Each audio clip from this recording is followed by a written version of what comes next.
Hello friends, मेरा नाम मधु है। मैं 21 साल की हूँ और मैं हरियाणा के पानीपत में रहती हूँ।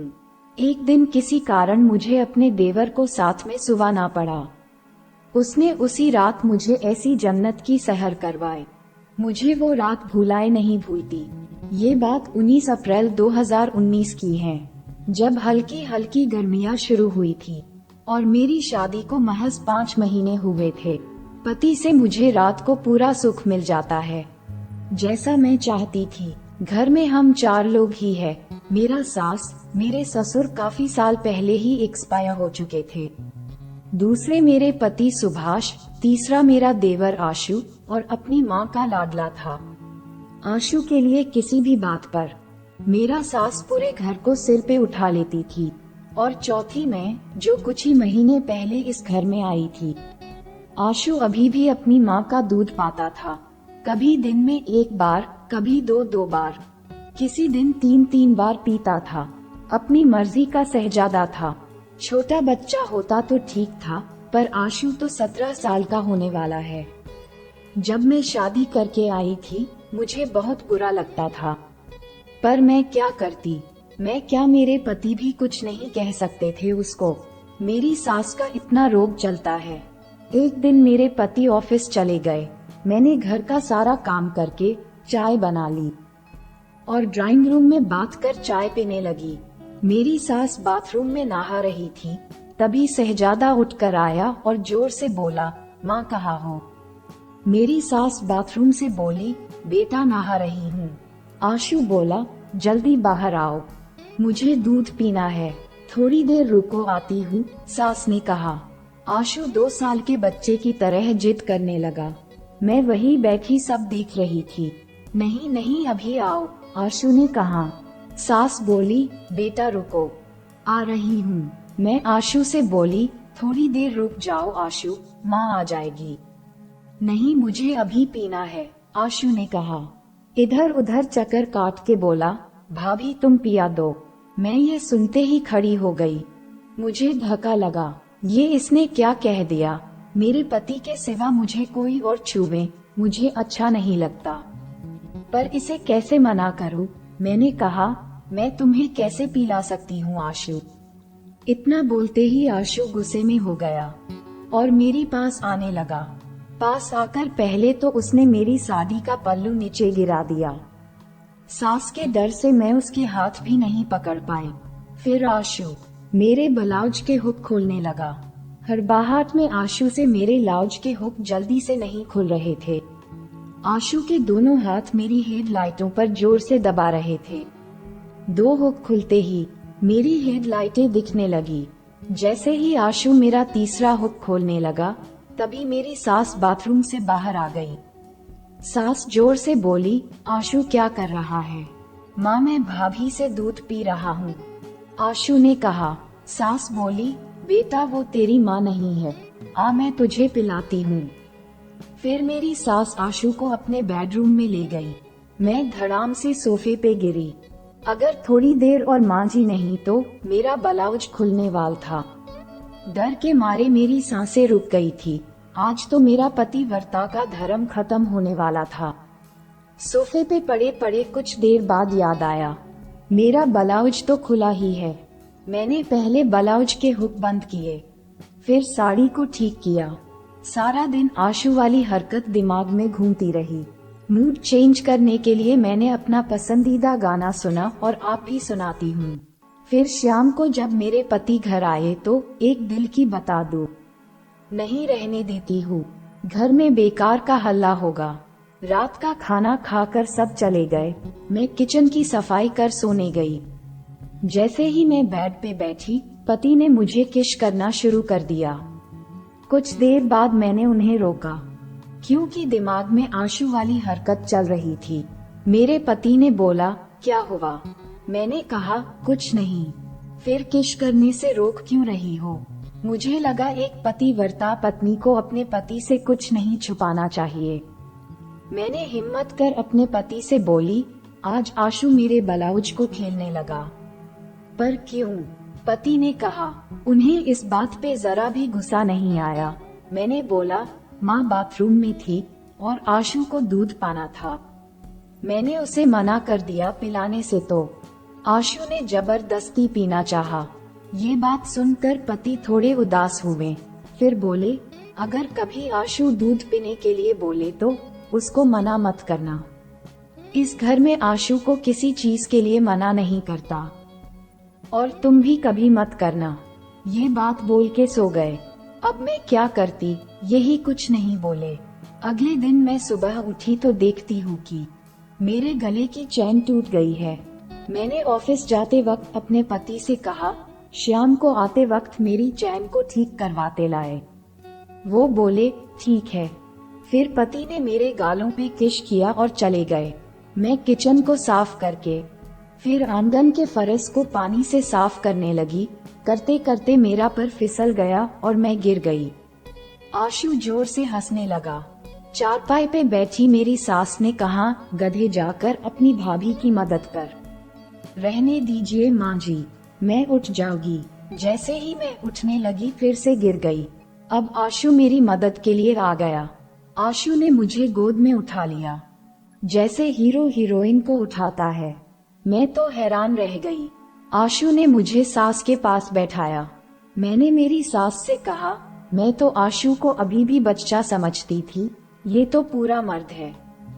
आशु बोला, भाभी, मैं अभी भी माँ का दूध पीता हूँ, इसलिए अंदर से मर्द हूँ। फिर अपनी माँ से बोला, माँ दूध पिलाओ ना। मेरी सास ने मेरे सामने ही अपना सूट हटा के आशु को दूध पिलाने लगी। आशु जोर से दूध पी रहा था, जैसे भैंस का बच्चा पीता है। ये देख के मैंने सोचा, कल अगर आशु मुझसे दूध पीता और मुझे दूध तो आना नहीं था, ये तो मेरी हेडलाइटों को बुरी तरह खा जाता। मैंने फैसला किया कि आज के बाद आशु से दूर रहना होगा। मेरी सास का आशु के प्रति प्यार देखकर मुझे बड़ी हैरत होती है। माँ बेटे का ऐसा प्यार मैंने कभी नहीं देखा। रात को खाना खाने के बाद आशु और मेरी सास सोने चले गए। किचन की खिड़की खोल के मैंने अपने पति से कहा, सुभाष आप चलो, मैं बर्तन साफ करके आती हूँ। सुभाष चला गया और अचानक से वापस आकर मुझे पीछे से बाहों में भर चैन देना चाहते थे। पति के छूते ही मेरी लंबी सिसकियां निकलने लगी। मेरी सिसकियां देखकर पति ने मेरी चेन वहीं रख दी और मुझे उठाकर बेडरूम में ले गए, और हम दोनों ने वो सब किया जो एक शादीशुदा जोड़े को भूख होती है। सुबह मैं एक नई ताजगी से उठी और पति के लिए लंच बनाने लगी। जब पति ऑफिस जाने लगे तो मैंने उनसे कहा, आज शाम को मेरी चैन लेते आना। वो तो मैंने रात को किचन में रखी थी। हमने किचन में जाकर देखी तो चैन वह नहीं थी। हम दोनों घबरा गए और माँ जी से पूछा कि कहीं उन्होंने तो नहीं उठाई। माँ जी बोली, नहीं बेटा। हम सब सोचने लगे चैन कहाँ गई। तभी आशु बोला, कहीं रात को कोई चोर तो नहीं उठा ले गया। सुभाष और मेरी सास पुलिस स्टेशन गए कंप्लेंट लिखवाने। कंप्लेंट लिखवाने के बाद सुभाष ऑफिस चले गए और मेरी सास वापस घर आ गई 10 बजे तक। मैंने सास से कहा, माँ जी कुछ पता चला चैन का? नहीं बेटा, अभी तो कंप्लेंट लिखवाई है, तफ्तीश करेंगे, तब जाकर कुछ पता चलेगा। सास कहा? आशु बोला, पुलिस अपने आप ढूंढ लाएगी, चिंता मत करो। करीब 1 बजे के आसपास हम तीनों द ड्राइंग रूम में बैठे थे। तभी इंस्पेक्टर साहब अपने 2 हवालदारों के साथ आए और मेरी सास से बोले, देखिए बहन जी, बात अभी हम ही तक है। अगर चेन घर के किसी मेंबर के पास मिली तो बड़ी बदनामी होगी। बढ़िया रहेगा आप आपस में तलाशी कर ले। फिर इंस्पेक्टर साहब की गर्दन मेरी तरफ घूमी। मेरी सास ने जवाब दिया, इंस्पेक्टर साहब मेरी तरफ देखिए, ये मेरा घर है, किसी कोठे वाली का नहीं। इंस्पेक्टर को बात सीधी सीने में लगी। अच्छा जी, मैं तफ्तीश करता हूँ, ये कह के चले गए। रात को 9 बजे मेरे पति घर आए और बोले, माँ जल्दी चलो, इंस्पेक्टर ने मुझे फोन किया था और हमें स्टेशन बुलाया है। मेरी सास और पति जाने लगे तो मेरी सास ने कहा, अगर हम ज्यादा देर हो जाए तो आशु तू अपनी भाभी के कमरे में सो जाना। ठीक है माँ। आशु कहाँ? और दोनों चले गए। 11 बज गए, दोनों अभी तक वापस नहीं आए थे।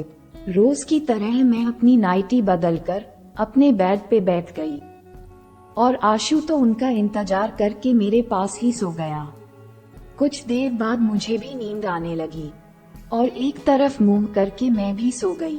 सोने के कुछ देर बाद आशु ने मेरे पीछे से अपना एक पैर मेरे ऊपर रख लिया। मेरे शरीर में कर्ज सा दौड़ा और मेरी आंख खुल गई। ऐसा कर्ज तो मुझे मेरी शादी की पहली वाली रात भी नहीं लगा था। आशु को कैसे बोलूं कि वो अपना पैर हटा ले। फिर आशु ने अपना एक हाथ और ऊपर रख लिया। मुझे लगा कि कहीं ये जानबूझ के तो नहीं कर रहा है। मैंने हल्के से घूमी तो उसका हाथ मेरी हेडलाइटों पे आ गया। फिर अच्छे से चेक किया तो आशु पूरी नींद में था। शायद आशु अपनी माँ के साथ भी ऐसे ही सोता होगा। मैं टस की मस नहीं हुई और फिर अचानक पूरा मेरे ऊपर आ गया, जैसे छोटा बच्चा सोता है। आशु तो बच्चा नहीं था। आशु के गर्म शरीर से न जाने मुझे क्या हो रहा था। मैं उसका वजन महसूस नहीं हुआ। जब आशु अपनी गर्दन राइट में करता फिर लेफ्ट में करता तो आशु की गर्म सांसें मेरे लगे पे लगती तो मेरे शरीर में सनसनाहट होती रहती। मन बड़ा विचलित हो रहा था, पर क्या करती। डर में मारे आशु को कुछ बोल भी नहीं सकती थी या मैं उससे उठा ही नहीं चाहती थी। तभी आशु जोर से ऊपर की साइड हुआ और उसके होंठ मेरी गर्दन पे लगे रहे। मेरे शरीर में आग लगनी शुरू हो गई। मैं जोर जोर से सिसकियां लेने लगी। मुझे सिसकियां इतनी जोर से हो रही थी कि इतना भारी आशु भी ऊपर नीचे हो रहा था। कुछ देर यही चलता रहा। फिर मुझे पूरा सुख मिलने ही वाला था कि आशु अपने आप साइड में उतर कर सोता रहा और मैं एकदम उठी और बेड के कोने पे बैठ गई। सोचने लगी कि इतना मजा मुझे पहले कभी नहीं आया। मैं मूड के पीछे आशु को देखने लगी और अब मुझे आशु पे प्यार आ रहा था। एक मन हुआ आशु को उठ लूं और पूरा सुख ले लूं, पर कैसे आशु को तो कुछ पता ही नहीं। अगर मैंने उससे बोला और कहीं ये नाराज हो गया तो घर में सबको बता देगा। फिर मुझे आइडिया आया कि क्यों ना दोबारा आशु के पास ही लेट जाती हूँ। क्या पता आशु अपने आप सब कुछ कर दे। नींद में मैं आराम से आशु नजदीक लेट गई और इंतजार करती रही आशु कुछ करे, पर आशु तो गहरी नींद में था। फिर मैंने हिम्मत करके वही किया जो आशु ने मेरे साथ किया था। मैंने हल्की सी अपनी नाइटी ऊपर करके अपना एक पैर आशु के ऊपर रख लिया। आशु टस का मज नहीं हुआ। मैं इंतजार करती रही ये कुछ करे। अचानक आशु ने जोर से खींचा कर मुझे अपने ऊपर कर लिया। जैसे चुंबक लोहे को खींचता है, वैसे ही मैं आशु के ऊपर गई। मैं मन ही मन खुश हो गई। अभी भी आशु का शरीर उतना ही गर्म था। मैं अपने आप उसके अंदर समाने लगी। मुझे इतना सुख मिल रहा था आपको बता नहीं सकती। कुछ देर बाद मेरा पानी निकला गया और मेरी नाइटी पूरी भीग गई। तभी डोर बेल बजी। मैंने जल्दी से नाइटी बदली और गेट खोलने भागी। मेरी सास और मेरा पति सुभाष वापस आ गए। मैंने पूछा, बड़ी देर कर दी आप दोनों ने आने में। क्या करते, इंस्पेक्टर ने अपने एरिया के कोई चोरों को पकड़ के रखा था और एक एक करके सबको हमारे सामने पूछताछ कर रहा था, सास ने बताया। मैं बोली, मेरी चेन मिल गई क्या? नहीं मिली, सब चोर बोले हमने नहीं चुराई, सुभाष बोला। इंस्पेक्टर अच्छा आदमी है, अपनी चेन जरूर ढूंढ के देगा, मेरी सास ने कहा। फिर हम सब सोने चले गए। मैं अपनी सास के साथ उनके कमरे में सोई और सुभाष अपने भाई के पास, क्योंकि मेरी सास ने इतनी रात को आशु को मेरे कमरे से उठाया नहीं। रोज की तरह सुभाष 8 बजे ऑफिस चला गया और मेरी सास पूजा करने लगी। मैं घर की साफ सफाई में लग गई। करीब 10:30 बजे आशु उठकर सीधा किचन में आया। मुझे आशु को दिखते ही रात वाली सारी फीलिंग दोबारा से होने लगी। फिर आशु बोला, भाभी माँ कहाँ है? मैंने मन में सोचा, वो तो अपने कमरे में है। शायद आशु भूल गया कि रात को वो मेरे कमरे में सोया था और वहीं से उठकर किचन में आया है, इसलिए आशु को माँ जी कमरे में नहीं दिखी। शायद आशु को अभी दूध पीने की तलब लगी है, इसीलिए पूछ रहा है। ये सोचकर मेरे मन में लालसा होने लगी कि आज आशु मुझसे दूध पिले और घंटों पिता रहे। मैंने आशु से कहा, मुझे नहीं पता, यही कहीं होगी, तुम देख लो। आशु किचन से जाने लगा। मैं घबरा गई, उसने तो दूध पीने के लिए नहीं बोला। मेरे अंदर तो आग लगी थी। मैंने भागकर आशु का हाथ पकड़ लिया। जैसे ही मैंने आशु को छुआ, वो अभी भी मुझे उतना ही गर्म। मेरी इच्छाएं और बढ़ गई। मैंने बोला, आशु आज तुम दूध नहीं पियोगे। नहीं भाभी, आशु ने कहा। ये सुनते ही मैं सुन हो गई।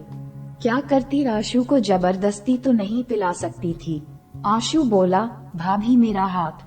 मैंने झटके से उसका हाथ छोड़ा और वो चला गया माँ जी के कमरे में। मैं क्या करूं, मेरे अंदर आग लगी है।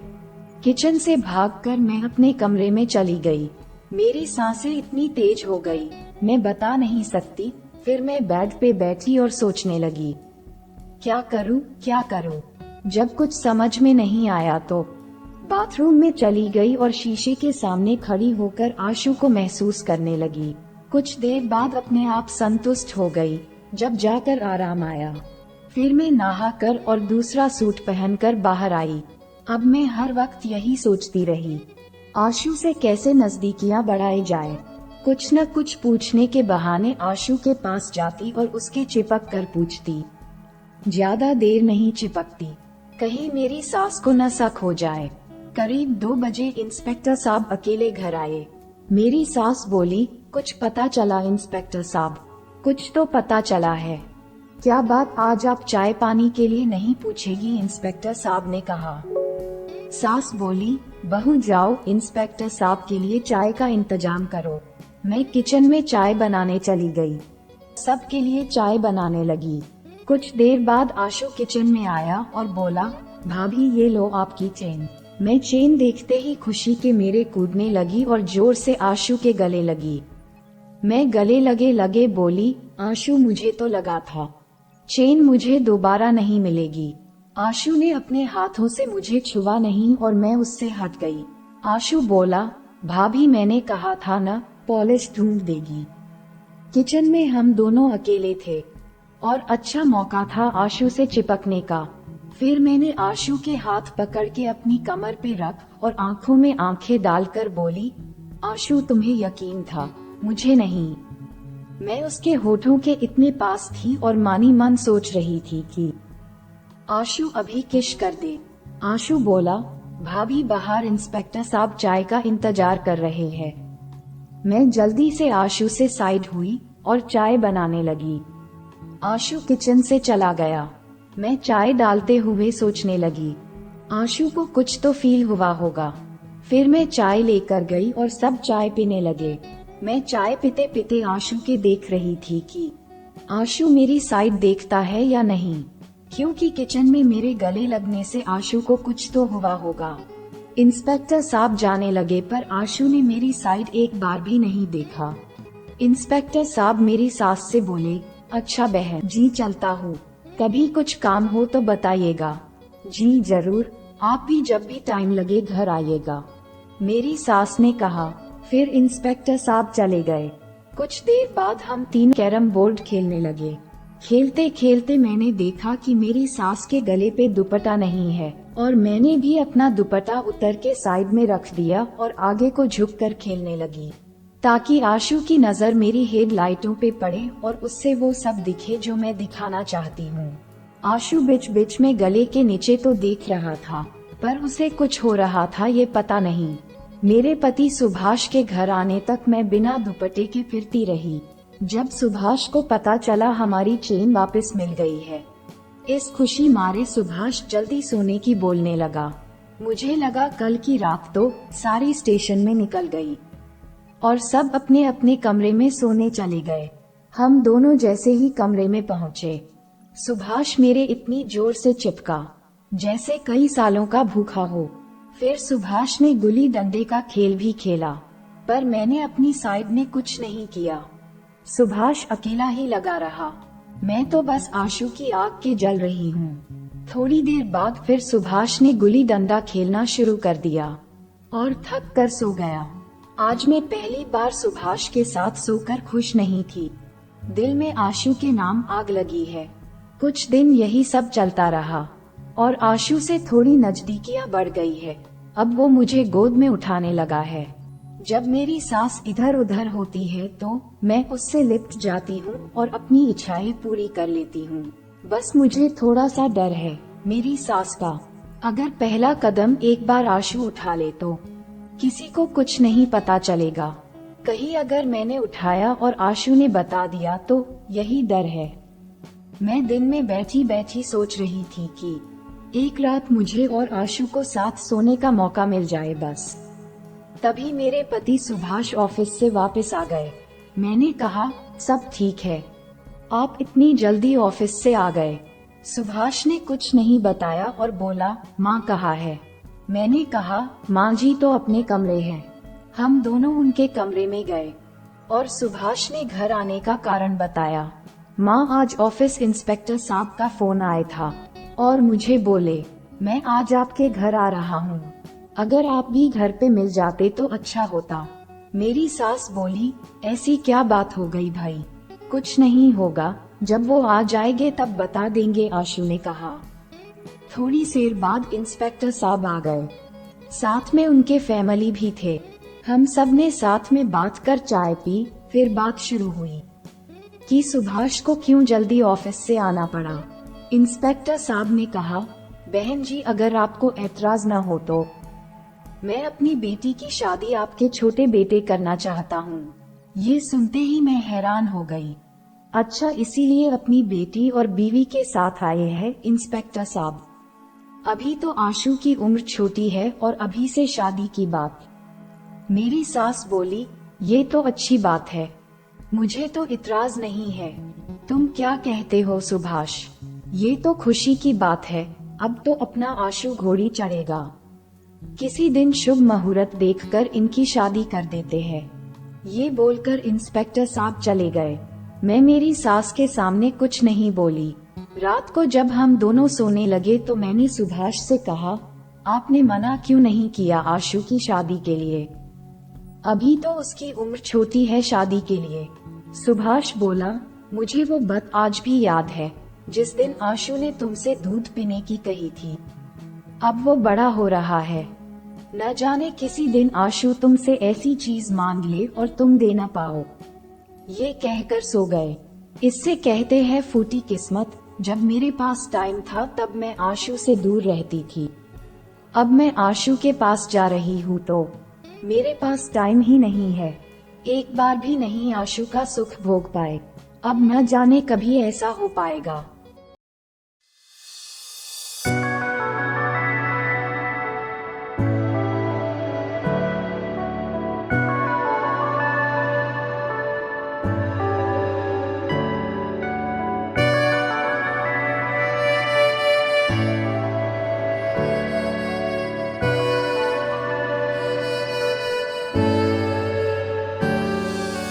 धीरे धीरे तूने दिल को चुराया, मेरे दिल ने तुमको अपना बनाया। हाँ,